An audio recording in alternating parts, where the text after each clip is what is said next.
bakit may mga taong ilang buwan o kahit ilang taon na ang lumipas, pero hindi pa rin makalimutan ang kanilang ex. Minsan, may bago na silang relasyon, pero bumabalik pa rin ang alaala. Hindi dahil siya ang the one at hindi rin dahil mahina ka.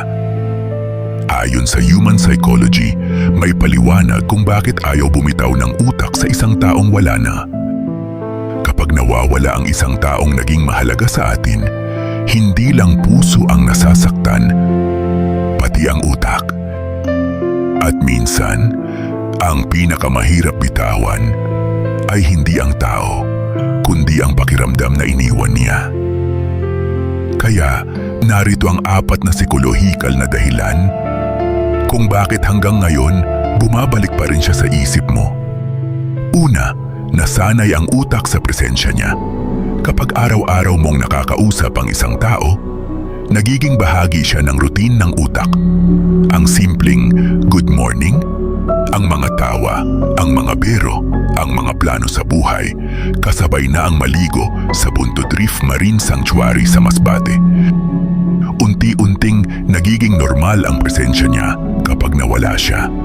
Parang may kulang sa buong araw mo, hindi dahil hindi ka mabubuhay, kundi dahil naghahanap ang utak ng nakasanayan. Pero alam mo ba na mas malala pa rito ang ginagawa ng memorya mo? Pangalawa, mas naalala natin ang magagandang alaala. Napansin mo ba? Kapag namimiss mo ang ex mo, madalas ang naaalala mo ang masasayang sandali, ang mga date, ang tawanan, ang mga yakap. Pero bihira mong maalala ang dahilan kung bakit kayo naghiwalay. Ganito gumagana ang memorya.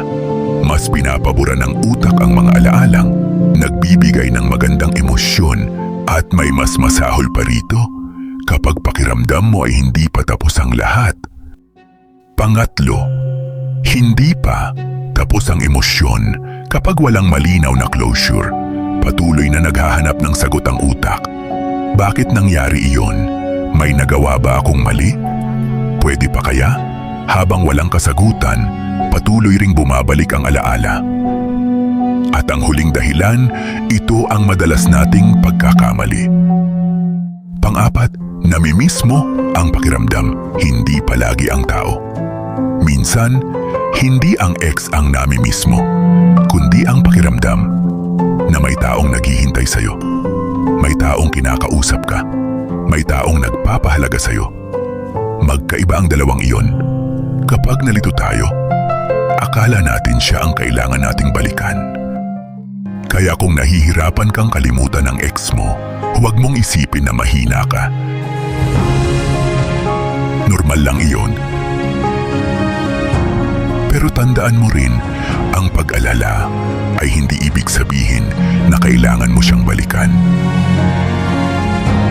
Minsan, ang pinakamagandang paraan para maka-move on ay hindi ang burahin ang nakaraan, kundi ang gumawa ng bagong buhay na hindi na umiikot sa kanya.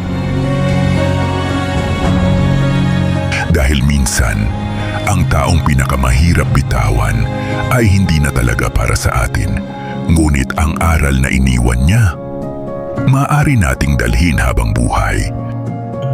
Kung gusto mo pang malaman kung paano gumagana ang isip at puso ng tao, i-follow ang pahinang ito at ibahagi sa taong alam mong kailangan ding makarinig nito.